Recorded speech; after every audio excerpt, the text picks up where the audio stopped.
Hi student, कैसे हो? तो आज जो हम चैप्टर पढ़ने जा रहे हैं वो बहुत ही इंपॉर्टेंट चैप्टर है। एक्चुअली ये केमिस्ट्री में भी है और फिजिक्स में भी है, लेकिन फिजिक्स का थोड़ा अलग है। तो ये चैप्टर का नाम है अपने चैप्टर का थर्मोडायनेमिक्स। ओके, सो थर्मोडायनेमिक्स चैप्टर पढ़ना है, बहुत इंपॉर्टेंट चैप्टर है। नीट के लिए, सीईटी के लिए, जेई के लिए और एमएसटी सीईटी के लिए भी बहुत ही इंपॉर्टेंट है। तो ज्यादा वक्त गवाते नहीं है, शुरू से शुरू करते हैं कि थर्मोडायनेमिक्स चैप्टर। देखो चैप्टर थोड़ा बड़ा होगा लेकिन बहुत अच्छा है, समझने में एकदम इजी है। ठीक है, तो पहला पॉइंट क्या पढ़ना है हमें थर्मोडायनेमिक्स में? तो पहला ही पॉइंट पढ़ना है कि what is the thermodynamics. Thermodynamics का मतलब क्या होता है? मतलब व्हाट इज द थर्मोडायनेमिक्स, जैसे व्हाट इज द फिजिक्स होता है ना, वैसे what is the thermodynamics. So actually नाम से पता चलता है, थर्मो का मीनिंग होता है टेम्परेचर या हीट, और डायनेमिक्स का मतलब होता है मोशन। जब हीट मोशन में होगी ना तब हम लोग थर्मोडायनेमिक्स पढ़ेंगे। ठीक है, लेकिन यहाँ पे ये डेफिनेशन नहीं है स्टेट बोर्ड में। स्टेट बोर्ड में थर्मोडायनेमिक्स की डेफिनेशन है, thermodynamics is a branch of physics which deals with the concept. किसके कंसेप्ट पढ़ने बेटा? हमें इस चैप्टर में पढ़ने हीट और टेम्परेचर के कंसेप्ट पढ़ने, right? Thermodynamics is a branch of physics which deals with the concept of heat and temperature, and heat का कन्वर्जन कौन से फॉर्म में होता है वो हमें पढ़ना है। ठीक है, the transformation of heat into the other factors और conversion of heat into the other factors, इसको बोलेंगे थर्मोडायनेमिक्स। मोटा मोटी क्या करना है थर्मोडायनेमिक्स? थर्मोडायनेमिक्स ये पढ़ना है कि thermodynamics is a branch of physics which deals with the concept of heat and temperature. Heat और टेम्परेचर के कंसेप्ट पढ़ेंगे, और हीट को कौन से फॉर्म में हम लोग कन्वर्ट करने वाले, जैसे कि हीट को हम लोग मैकेनिकल एनर्जी में कन्वर्ट करेंगे, वर्क डन वही मैकेनिकल एनर्जी होती है। यहाँ पे इतना ही करना है। एक्चुअली हीट को तो हम लोग इलेक्ट्रिक एनर्जी में कन्वर्ट नहीं करेंगे इस चैप्टर में, तो याद रखना हीट को हम लोग वर्क डन में कन्वर्ट करेंगे, उसी से हम लोग गाड़ी घुमाएंगे ऐसे ऐसे करके। ठीक है, तो आपको डेफिनेशन तो क्लियर हो गया कि थर्मोडायनेमिक्स का डेफिनेशन क्या होता है? Yes sir, very nice sir, हो गया सर। ठीक है, दूसरा पॉइंट जो इस चैप्टर में है वो है thermal equilibrium. Thermal equilibrium, what is the thermal equilibrium? नाम में सुनो आप, नाम इक्विलिब्रियम। इक्विलिब्रियम का मतलब क्या होता है भाई? इक्विलिब्रियम का मतलब होता है कि समान पातली पे आना, सम स्टेट पे आना, एक सैचुरेटेड स्टेट पे आना, तब इक्विलिब्रियम बोलते हैं। तो बोले इसमें थर्मल इक्विलिब्रियम कैसे करेंगे, बताओ। सपोज एक बॉडी है अपने पास, ओके सर, ये बॉडी ए है, ठीक है सर, और दूसरी बॉडी है, this body is a B. इसका टेम्परेचर है T1, इसका टेम्परेचर है T2। अगर T1 ज्यादा है T2 से तो कौन सी बॉडी हॉट है? ये बॉडी हॉट, और ये बॉडी क्या बन गई? कोल्ड। तो हीट फ्लो होगी ना, अरे कहां से कहां हीट फ्लो होती है? Heat always flows from hot body to the cold body. ठीक है सर, इतना तो सबको समझता है। एक को अगर ताप आ गया ऐसे चेक हो, गर्म लगना, मतलब क्या? It's heat is flowing from that body to your body. Okay, so ये हो गया हीट फ्लो। लेकिन कुछ देर बाद, आफ्टर फ्यू सेकेंड्स और आफ्टर फ्यू मोमेंट, ये बॉडी ए ही है, ये बॉडी बी ही है, ए बी, लेकिन कुछ टाइम बाद T1 is equal to T2 बन गया, दोनों का टेम्परेचर सेम बन गया। बताओ इसमें हीट फ्लो होगा क्या? नहीं हीट फ्लो होगा। तब कह सकते हैं that is in thermal equilibrium. समझ में आ रहा है? थर्मल इक्विलिब्रियम का मतलब होता है दोनों का टेम्परेचर सेम होना चाहिए, नो हीट फ्लो। इतना आपको बस हो गया। क्यों? क्योंकि थर्मोडायनेमिक्स आगे जाके पढ़ोगे ना तो थर्मल इक्विलिब्रियम अटेंड करना बहुत इंपॉर्टेंट है। हम लोग आगे जाके जो पढ़ेंगे, या KTGML में जो पढ़ा ब्लैक बॉडी रेडिएशन वगैरह, उसमें थर्मल इक्विलिब्रियम बहुत मैटर करता है, आपको आगे जाके पता चलेगा। आई होप तुमको ये दो कंसेप्ट तो क्लियर हो जाएंगे। ठीक है, एक तो थर्मोडायनेमिक्स का डेफिनेशन क्या है और दूसरा थर्मल इक्विलिब्रियम क्या है। ठीक है, हो गया दो मुद्दे हमारे सर। यस सर, हो गए। आपने कभी सुना first law, second law, third law, ऐसे सुनोगे? न्यूटन का फर्स्ट लॉ, न्यूटन का सेकंड लॉ, न्यूटन का थर्ड लॉ। लेकिन भाई साहब ये थर्मोडायनेमिक्स जीरो से स्टार्ट करता है, तो दूसरा पॉइंट है अपना जीरोथ लॉ। कौन सा law? Zeroth law of thermodynamics. Zeroth law of thermodynamics क्या कहता है? जीरोथ लॉ ऑफ थर्मोडायनेमिक्स मोटा मोटी भाषा में बताता हूं आपको मैं। ठीक है, तो सपोज ये बॉडी है बेटा ए, यस सर, ये बॉडी है बी, यस सर, इन दोनों के बीच में मतलब थर्मल इक्विलिब्रियम है।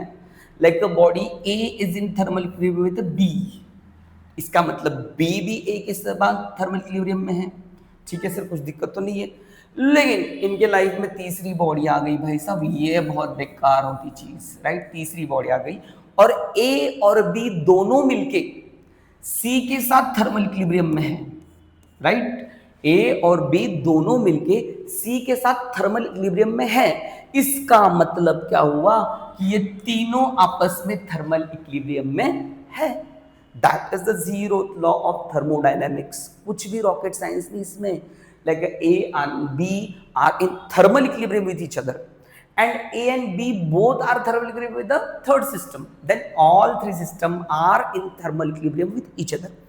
आप बोलोगे सर इतना इजी है? हाँ इतना इजी है, ये समझ में आ रहा। धीरे धीरे चैप्टर आगे आगे बढ़ेगा, हार्ड होते जाएगा।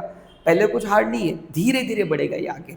ठीक है सर, ये तो हमको समझ में आएगा जीरोथ लॉ ऑफ थर्मोडायनेमिक्स, लेकिन ये पढ़ना क्यों है सर? ये तो बच्चों को समझ में आता है यार। तुम जब डिवाइस बनाओगे, कोई भी डिवाइस जिससे हम लोग टेम्परेचर मेजर कर रहे हैं, हीट मेजर कर रहे हैं, कुछ भी मेजर कर रहे हैं related to heat and temperature, तो फर्स्ट उन्होंने ना जीरोथ लॉ ऑफ थर्मोडायनेमिक्स ओबे करा होना चाहिए, नहीं तो हम लोग उसका पढ़ाई नहीं कर पाएंगे।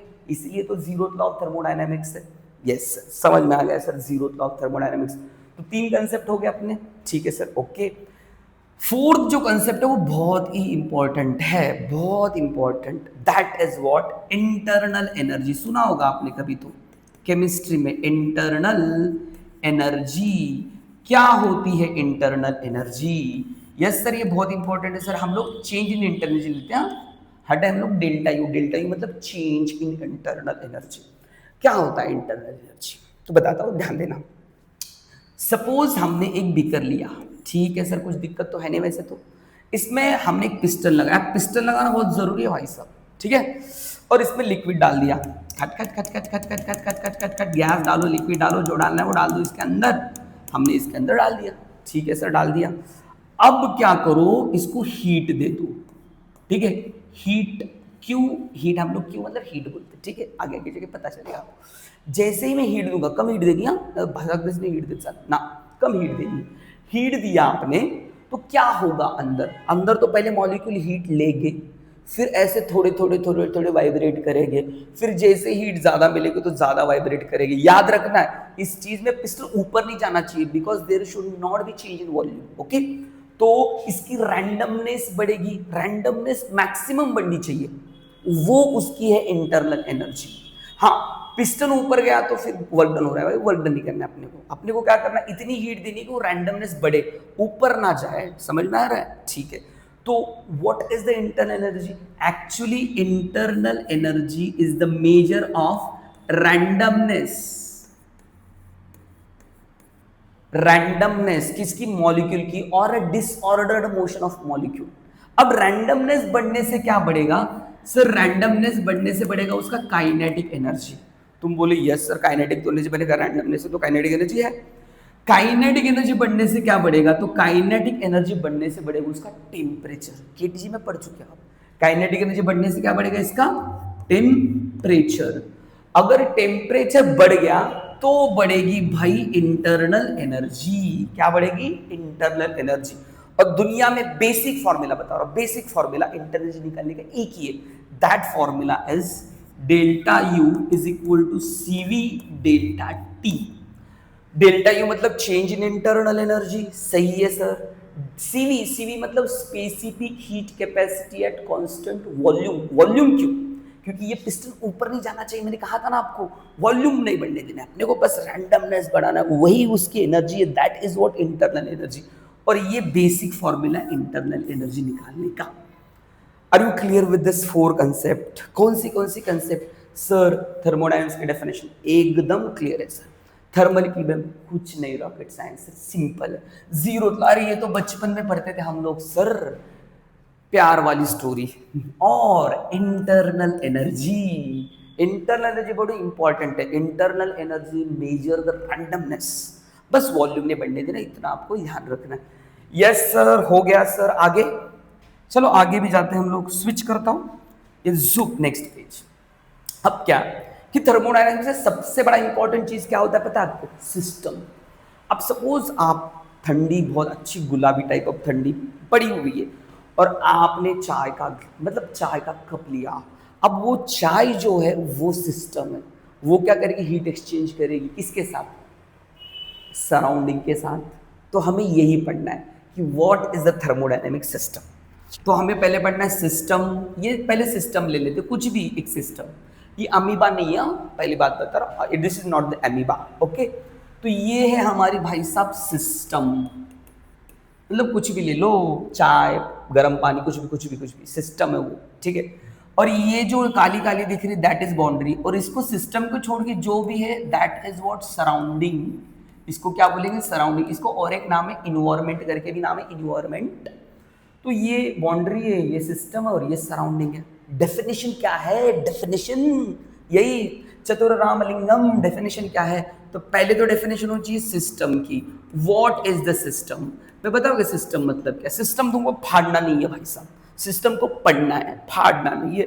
सिस्टम मतलब it is a group of object और a collection of an object which has a capability to exchange the heat with the surrounding. ये सिस्टम क्या करेगी, हीट एक्सचेंज करेगी इसके साथ, सराउंडिंग के साथ, तभी उसको सिस्टम बोलोगे आप। समझ में आ रहा हो आप, are you clear with this. This is the definition. वो केमिस्ट्री में अलग डेफिनेशन है, लेकिन फिजिक्स में अपने तो यही डेफिनेशन है। System should able to exchange the heat with surrounding, that is what system is all about. Okay sir, पता चल गया सर सिस्टम का डेफिनेशन क्या है। What is the boundary, boundary का मतलब क्या होता है, अरे यार बाउंड्री मतलब क्या, the line which separate the system from surrounding, the line which separate the system from surrounding is called boundary. क्या है इसमें रॉकेट साइंस है सर। फिर सराउंडिंग क्या है, अरे सर सराउंडिंग बता दो बस, हो गया सर, तीन तो चीजें थी, हो जाएगा, कुछ दिक्कत नहीं।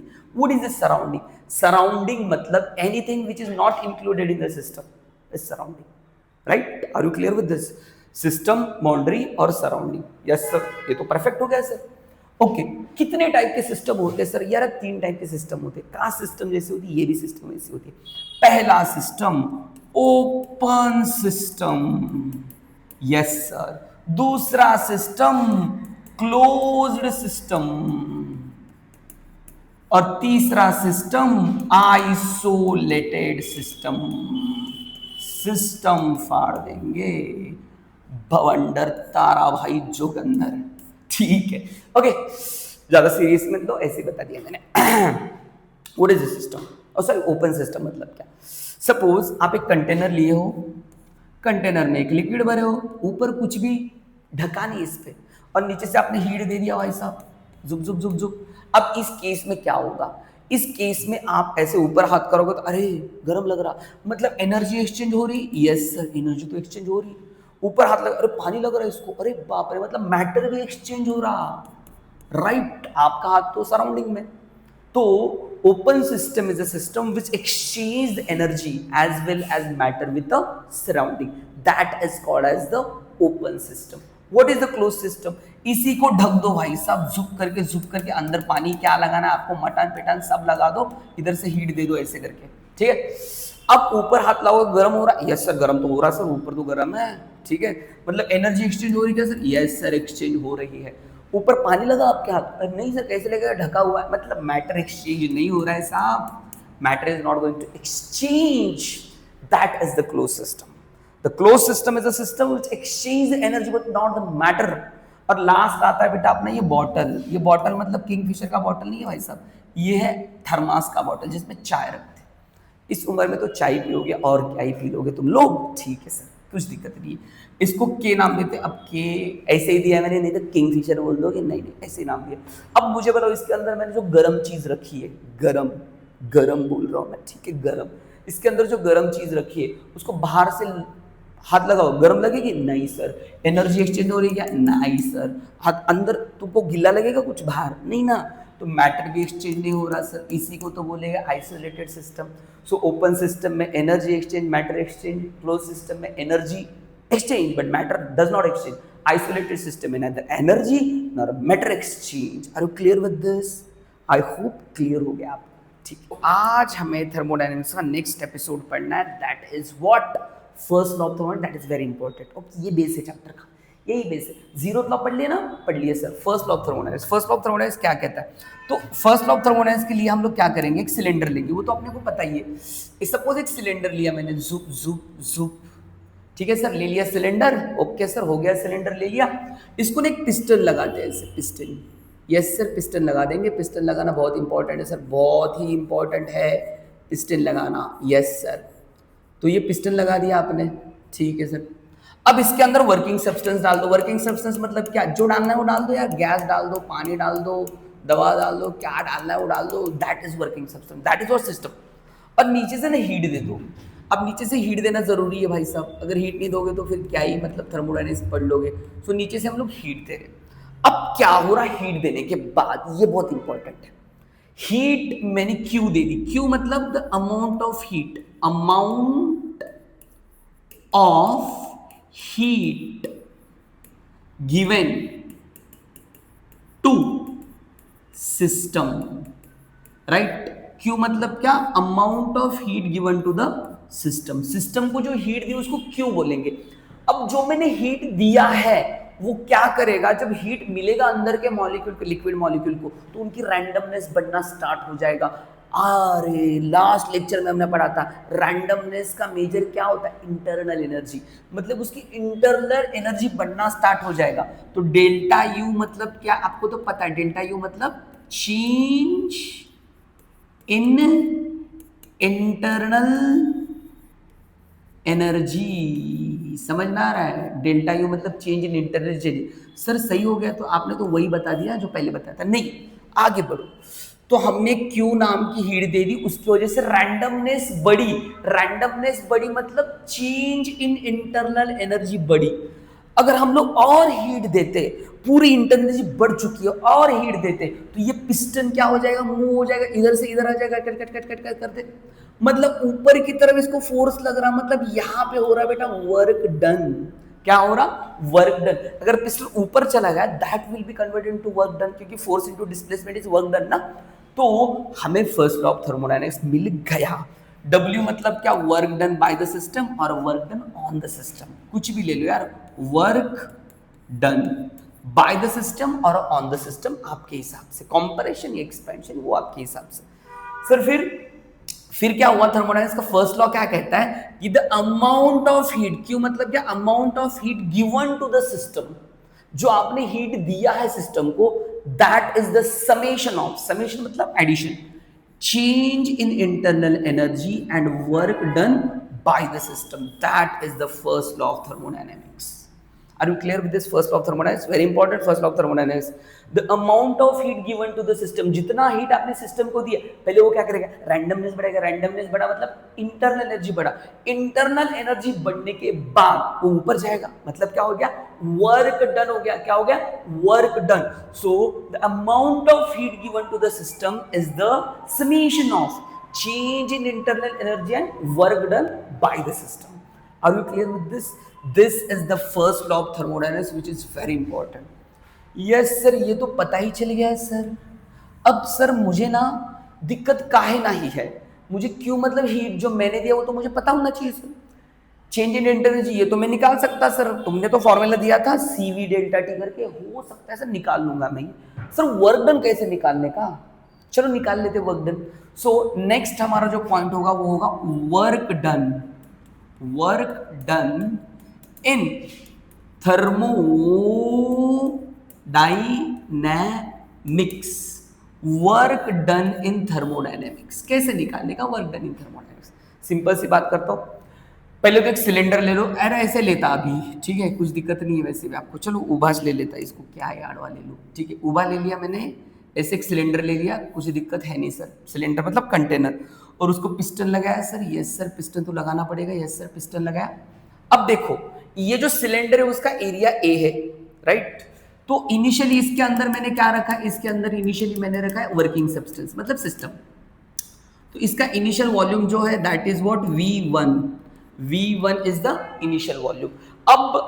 अब हम लोग बर्नर लेंगे, बर्नर के अंदर आग लगा देंगे और आग लगाने के बाद हीट जनरेट हो जाएगी। अब हीट दे दी, क्यों मतलब amount of heat given to the system, ठीक है हीट दे दिया मैंने। तो क्या होगा, पहले तो एंटर बढ़ेगी वो तो आपको पता है, लेकिन फिर ये पिस्टन जो ऊपर की तरफ जाएगा, सपोज इधर चला गया, खट खट खट खट खट खट खट खट खट खट खट खट खट यहां तक चला गया पिस्टन, तो फाइनल वॉल्यूम जो इसका ये हो जाएगा V2। क्या हो जाएगा फाइनल वॉल्यूम? V2।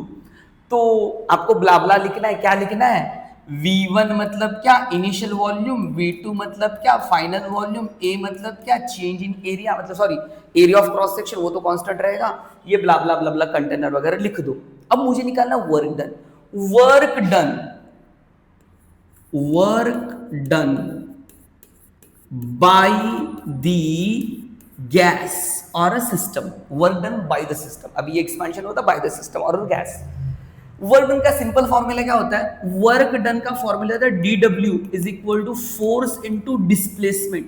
लेट से यहां तक ये गया ना, तो इसका डिस्प्लेसमेंट हुआ dx। कितना हुआ डिस्प्लेसमेंट? dx।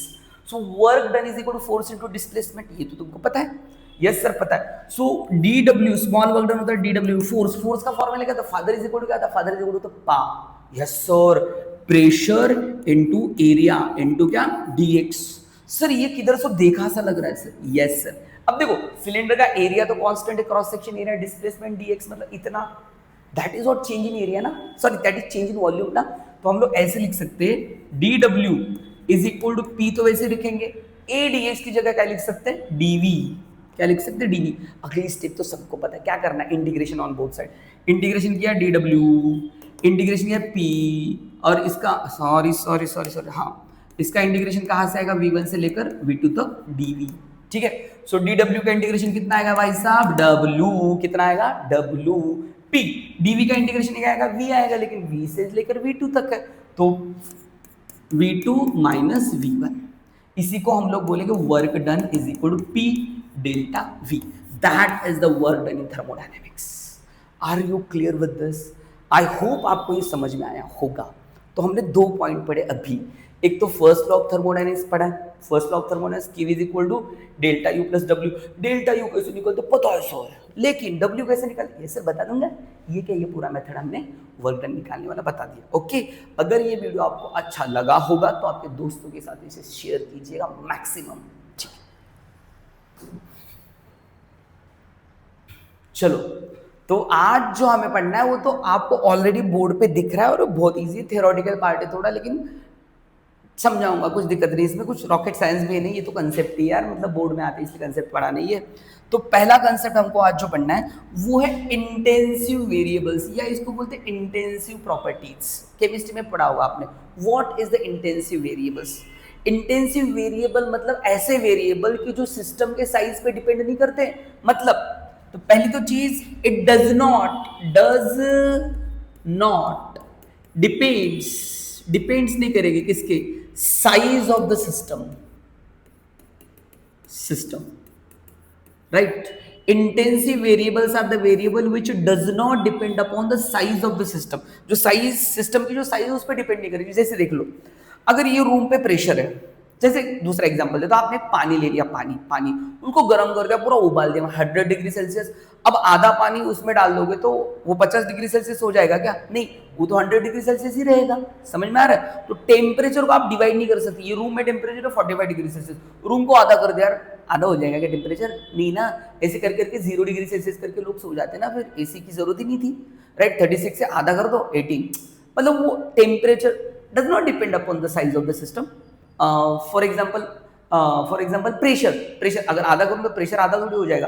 टेम्परेचर, प्रेशर, ये जो है density, this does not depend upon the size of the system. समझ में आ रहा है? सो एग्जांपल इसके कौन से देख सकते हो आप? एग्जांपल तो बहुत सारे दे सकते हैं वैसे यार, लेकिन तुमको जो पता है pressure, temperature, density, this does not depend upon the size. मतलब पानी एक लोटा ले लो या समंदर भर ले लो, डेंसिटी उतनी रहनी, it does not depend on the size of the system. ठीक है।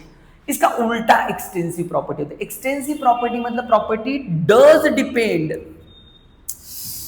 यार ये इंग्लिश लिखना ना, does depends on size of system के साइज पे डिपेंड करते हैं। जैसे मास अगर है 100 केजी, आधा कर दिया, अरे 50 केजी हो गया ना भाई साहब। जैसे मास हो गया, लेंथ हो गया, दिस डिपेंड्स, राइट, और क्या बहुत कुछ लिख सकते हैं वैसे तो हम लोग, ठीक है। सो एग्जाम्पल हम लोग लिख लेंगे मास, मास, फिर वॉल्यूम, वॉल्यूम भी तो आधा होता है चीजें आधी करने के साथ, मास वॉल्यूम। हाँ, इंटरनल एनर्जी भी एक्सटेंसिव प्रॉपर्टी में आएगी, वो भी सिस्टम पे डिपेंड करती है, internal energy, right, delta U लिख सकते हो, ये भी आ जाएगा इसके अंदर। सो आपको ये दो तो चीजें पता ही चली गई, मतलब intensive variables are the variable which does not depend upon the size of the system, extensive variables are the variable which depends upon the size of the system. Depend कर मतलब मैटर करता है यार साइज, ऐसे कैसे नहीं matter करता, ठीक है सर। ये तो हो गया, ये तो बहुत ही अच्छी तरीके से समझ गया sir ji. What is the mechanical equilibrium? Equilibrium की बात करें हम लोग, थर्मल इक्विलिब्रियम तो ऑलरेडी पढ़ चुके हैं हम लोग, तभी भी एक बार पढ़ा दूंगा यार। मैकेनिकल इक्विलिब्रियम मतलब क्या? मैकेनिकल इक्विलिब्रियम मतलब बताओ, सपोज एक ऑब्जेक्ट है, इस सिस्टम है, ठीक है, सिस्टम है। अब सिस्टम है ना, वो हमने पैन में रखा और उसको ऐसे ऐसे ऐसे ऐसे कर रहे, कैसे पढ़ाई कर लोगे तुम लोग? नहीं कर पाओगे ना। तो सिस्टम स्टेबल होना चाहिए ना, स्टेबल स्टेबल, राइट। तो सपोज इस सिस्टम के इस बाजू से फोर्स लग रहा, इस बाजू से फोर्स लग रहा, इस बाजू से फोर्स लग रहा, इस बाजू से फोर्स लग रहा है, प्रेशर लग रहा है, जो भी लग रहा, सब जगह से सेम लग रहा, तो ये यही रहेगी। That is what mechanical equilibrium, मतलब summation of all forces acting on the body is zero, मतलब no net force acting on the system. तभी तो पढ़ाई कर लोगे। सिस्टम पे फोर्स नहीं एक्ट हो रहा है, that is called as a mechanical equilibrium, मतलब थ्रू आउट प्रेशर सेम ही नहीं चेंज हो रहा है, दैट इज द मैकेनिकल, मतलब summation of all forces acting on the body is zero, मतलब एफ नेट जो हो जाएगा वो क्या हो जाएगा, जीरो हो जाएगा, that is mechanical equilibrium. What is the chemical equilibrium? Suppose ये सिस्टम है और ये सराउंडिंग है, तुमको तो पता है ये सिस्टम और सराउंडिंग के बीच में कोई भी केमिकल रिएक्शन होनी नहीं चाहिए, या सिस्टम के अंदर भी कोई भी केमिकल रिएक्शन होनी नहीं चाहिए, तब हम लोग कह सकते हैं कि the system is in chemical equilibrium. That's very important, like a system is said to be chemical equilibrium when there is no chemical reaction between system and surrounding or within the system. Are you clear with this? This is the chemical equilibrium. समझ में आता होगा। Thermal तो मैंने अभी बताया था, ये सपोज बॉडी है, इसका टेम्परेचर है T1, ये बॉडी इसका टेम्परेचर है T2, अगर T1 is equal to T2 हो जाएगा तो इसके बीच में कोई हीट फ्लो होगा क्या? नहीं ना, मतलब heat remain same throughout, that is what thermal equilibrium. तो ये तीन चीजें भी आपकी हो गई, कौन सी? Intensive property, extensive property, mechanical equilibrium, chemical equilibrium और thermal equilibrium. Are you clear with this? Yes.